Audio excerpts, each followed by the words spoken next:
પટેલ ભાજપમાં જોડાશે। કોંગ્રેસમાંથી રાજીનામા બાદ પૂર્વ એમએલએ જોડાશે ભાજપમાં। ખંભાતના પૂર્વ એમએલએ જોડાશે ભાજપમાં। સીઆર પાટીલના અધ્યક્ષ સ્થાને તેઓ ભાજપમાં જોડાવાના છે। 2 ફેબ્રુઆરીએ તેઓ ભાજપમાં જોડાશે। કોંગ્રેસમાં એમએલએ તરીકે પ્રથમ વખત ચૂંટાયા હતા ખંભાત બેઠક પરથી ચિરાગ પટેલ। એમએલએ બન્યાને એક જ વર્ષમાં ચિરાગ પટેલે કોંગ્રેસમાંથી ફાડ્યો છે છેડો। કોંગ્રેસે વર્ષો બાદ ખંભાત બેઠક પર કબજો મેળવ્યો હતો અને હવે 2 ફેબ્રુઆરીએ તેઓ કેસરિયા કરશે। તો ચિરાગ પટેલ ભાજપમાં જોડાવાના છે।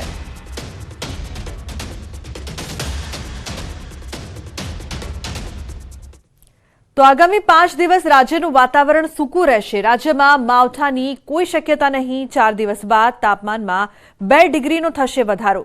વેસ્ટર્ન ડિસ્ટર્બન્સના કારણે વાદળછાયું વાતાવરણ રહેશે। રાજ્યમાં બેવડી ઋતુનો અહેસાસ થશે। अगले आने वाले 5 दिनों में जो है गुजरात में मुख्य तौर पे अगर हम देखें तो मौसम ड्राई बना रहेगा। बारिश के जो है अभी आने वाले 4-5 दिनों में किसी भी तरह के अनुमान नहीं है। साथ ही अगर हम बात करें न्यूनतम तापमान, तो न्यूनतम तापमान भी अगले आने वाले 4-5 दिनों में जो है नो लार्ज चेंज में बना रहेगा। साथ ही जो ट्रेंड है वो थोड़ा 1-2 डिग्री की बढ़ोतरी देखी जाएगी अगले 4 से 5 दिनों में पूरे गुजरात में सभी हिस्सों में। साथ ही अगर हम बात करें पिछले 24 घंटों में दर्ज किए गए न्यूनतम तापमान की, उसमें अहमदाबाद में 15.7 डिग्री सेल्सियस और गांधीनगर में 14.6 डिग्री सेल्सियस तापमान दर्ज किया गया है।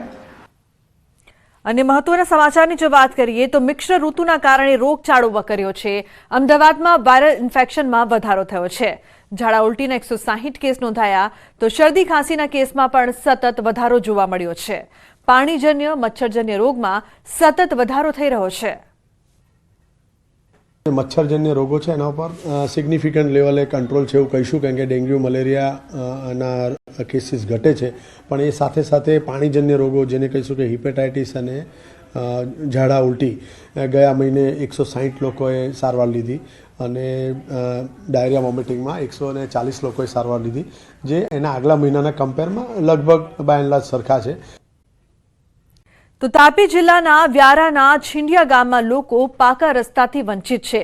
આથમણી ફળિયામાં કોતરની સામે રહેતા 15 જેટલા ઘરો સુધી પહોંચવા માટે વર્ષોથી પાકા રસ્તાનો અભાવ છે। આ ફળિયામાં લોકો વર્ષોથી પાકા રસ્તા સહિત કોતર પર પુલની માંગ કરી રહ્યા છે। જો કે તંત્ર દ્વારા આ ફળિયાના લોકોને રસ્તાની સુવિધા ઉપલબ્ધ કરાવવામાં રસ જ નથી તેવું લાગી રહ્યું છે। ચોમાસા દરમિયાન તો કોતરમાંથી વરસાદી પાણીના વહેણને કારણે આ ઘરોનો સંપર્ક વિહોણા થઈ જતા હોય છે, જેના કારણે અહીંના લોકોને બહારગામ જવા માટે મુશ્કેલીનો સામનો કરવો પડે છે। પાકા રસ્તાના અભાવે આ ફળિયામાં 108 જેવા ઇમરજન્સી વાહનો પણ પહોંચી શકતા નથી, ત્યારે સ્થાનિકો વહેલામાં વહેલી તકે પાકા રસ્તાની માંગ કરી રહ્યા છે। તકલીફ પડે અમારા આવવાનો જવાનો 15 ઘેર છે। આમાં 15 ઘેરમાંથી કોઈ વાહન નહીં નીકળે। હા, કોઈ માણસ છે બીમારી થઈ જાય, કોઈ 108 હો નહીં જાય।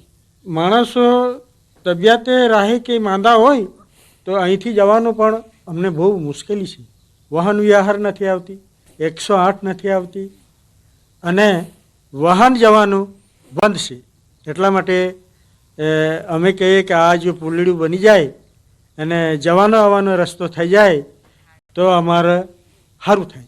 માણસ બીમાર પડે કે પછી સ્મશાન થાય તે વખતે લોકોને સ્મશાન જવાની બી તકલીફ પડે, મયાત લઈને જવાની તકલીફ પડે, પછી બીમાર માણસને અહીંથી એને વ્યારા પહોંચાડવાની તકલીફ પડે। એટલે આ પુલ એક ના જો કોજે બની જાય અને રસ્તો પાકો ડામર બની જાય તો લોકોને શાંતિનો સુખ થઈ જાય।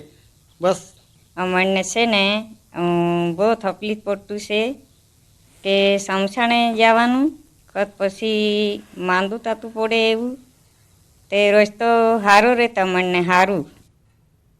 તો રાજ્યના જર્જરિત બ્રિજને લઈને મોટા સમાચાર। રાજ્ય સરકારે રાજ્યના તમામ બ્રિજ અંગેની માહિતી કોર્ટમાં સોગંદનામાના સ્વરૂપે મૂકી। રાજ્યમાં કુલ 8 હેરિટેજ બ્રિજ છે જે 100 વર્ષથી વધુ જૂના છે, જેમાંથી 5 બ્રિજ સદંતર બંધ કરવામાં આવ્યા છે, જ્યારે 2 હેરિટેજ બ્રિજ પર ભારે વાહન માટે પ્રતિબંધ લગાવાયો છે અને 1 બ્રિજનું સમારકામ પ્રગતિમાં છે।